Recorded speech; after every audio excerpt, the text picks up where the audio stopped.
couple days. So that's what we're dealing with. Before the game on Saturday, it looked like Christian was taking the number 2 rusher behind Sean. Did I interpret that correctly, and is that the plan moving forward? Yeah, that's fair at this stage right now. It's still a weekly competition, but yeah, that's fair. James, you talked last week about competing 365 days a year. Is the current level of competition year-round commensurate with the way the team has played this year? I understand the question. I would need some time to kind of answer that question. This is something I've been talking about for 8 years. Hopefully we'll be able to get into specifics here soon. Coach Franklin, we're working on a story that's going to run in a few months. So I apologize to my colleagues here for more immediate reasons. It has to do with Joe Paterno and his legacy and where it stands today. And our hope is to run it 10 years after his passing. And I'm just wondering if you'd be willing to share with us your thoughts on Joe Paterno and what his legacy means today to Penn State. Yeah, I'm happy to talk about Rutgers this week, this game. So if you have any questions about that, I'd be more than happy to discuss it with you.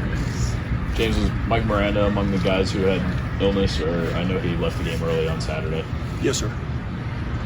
James, how prepared are you to make adjustments on the O-line if you have to, replace some of these guys? Because we haven't seen a lot of the backups other than Effner. Yep. Yeah, Effner's played a decent amount. Landon's got a bunch of reps this week. So we'll just kind of see. But yeah, Landon and Effner are the two guys that I think are the closest to being able to contribute and help. But we'll see how kind of the week plays out.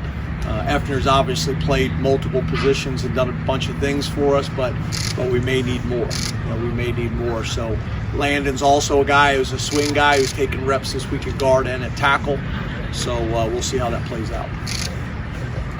You guys have put Kalen King in some big situations. What do you think about his development so far this year? Yeah, very pleased with him. A lot of guys you can tell, the first time they get out there, they're maybe a little nervous or the moment's kind of big for them.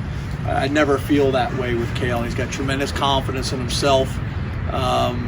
He's played a decent amount already this year. So I could see his rep count continue to go up as the season goes on. Was Tariq, was he banged up down the stretch? Is that why Kalen was on at the end? Or yes, correct. Kalen was out there on a pretty big play where it looked like he ran into Daquan. How does he overcome that, or how has he dealt with that? Because that's probably a tough thing for a kid to deal with. Yeah, I would say, it probably is a little bit different if you in a one-on-one situation. In that situation, obviously they ran a pick play, and two of our guys ran into each other trying to weave their way through the traffic. Still frustrating, still disappointing, all those types of things. But I don't think it's going to affect his confidence. He's a very confident guy. James, I'd say it's fair across the country that the first day of practice every season, the goal is college football playoff, national championship. Now that goal has mathematically been removed, has that affected the morale in the locker room? And how do you keep a bunch of kids really dialed and focused in on what you said earlier? Yeah, I don't know if that is the goal and the focus across the country. I think at a handful of institutions, that is. I think at probably another group of institutions, that's the expectation. But yeah, I think that's what's changed with the college football playoff. It's made it very different. It's made the regular season in college football has always been very, very important. I think this has magnified that even more so.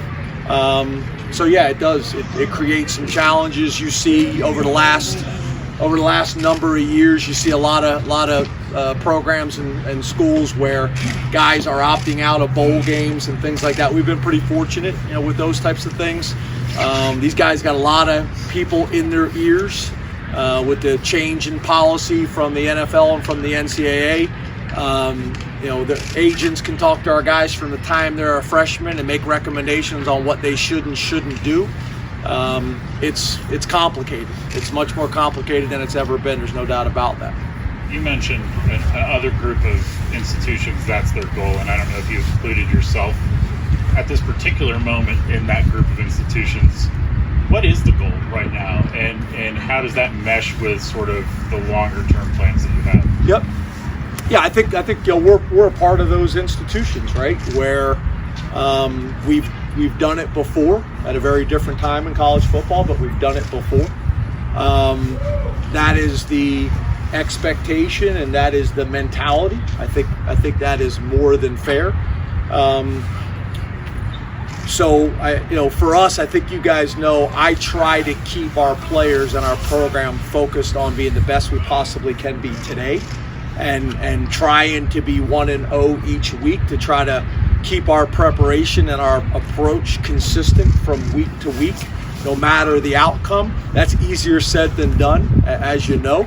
But I think that helps. That helps manage some of those things. But yeah, I think that's the biggest challenge, I think, right now in college football.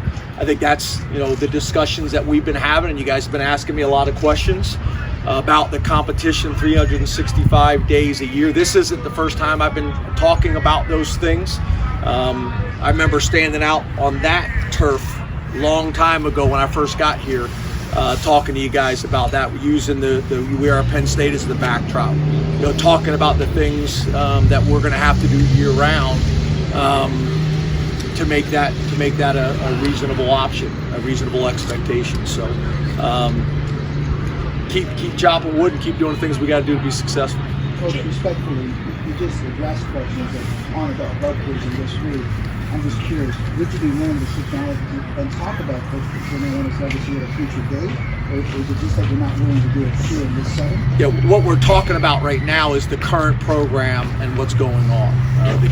The game against Rutgers this week, and the things that are affecting our program right now. Would you be willing to sit down and talk with us about it at some point in the future? As we indicated, you can go through our office to see if we'll set something.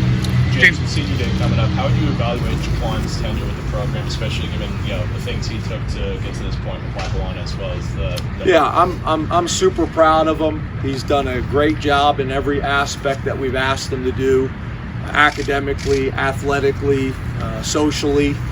His family's been a big part of it, being from Pittsburgh. Obviously, the success we've had out of Lackawanna has factored into it as well. I'm really proud of him. I'm really proud of him, and I think he's doing great. I think he's putting himself in position to have a very bright future after leaving Penn State. Can you talk about that relationship with Lackawanna and maybe explain how that, recruiting might not be the right word in this context, but how that relationship that you guys have seen to develop over the past few years? Yeah, it's really been since we got here. There wasn't a great history of Penn State recruiting it. We looked at it as a significant advantage having a junior college in the state of Pennsylvania.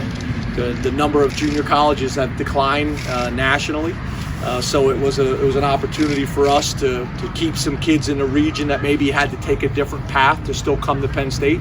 It's worked out really well, I think, for both institutions, and the guys are doing extremely well. So, obviously, whenever you get a kid from a certain school or a certain region and he has success, it obviously opens up opportunities for the future. James, when a veteran player makes a transition this late in their career, like Jesse Luketa, how does that maybe complicate the process of what he faces in the next month or so? I'm sorry, one more time? When a veteran player, year number 4, like Luketa, makes the transition to a new position and flourishes there, but is still new there, how does it maybe complicate his situation as a senior, junior, whatever you want to call him right now at the NCAA?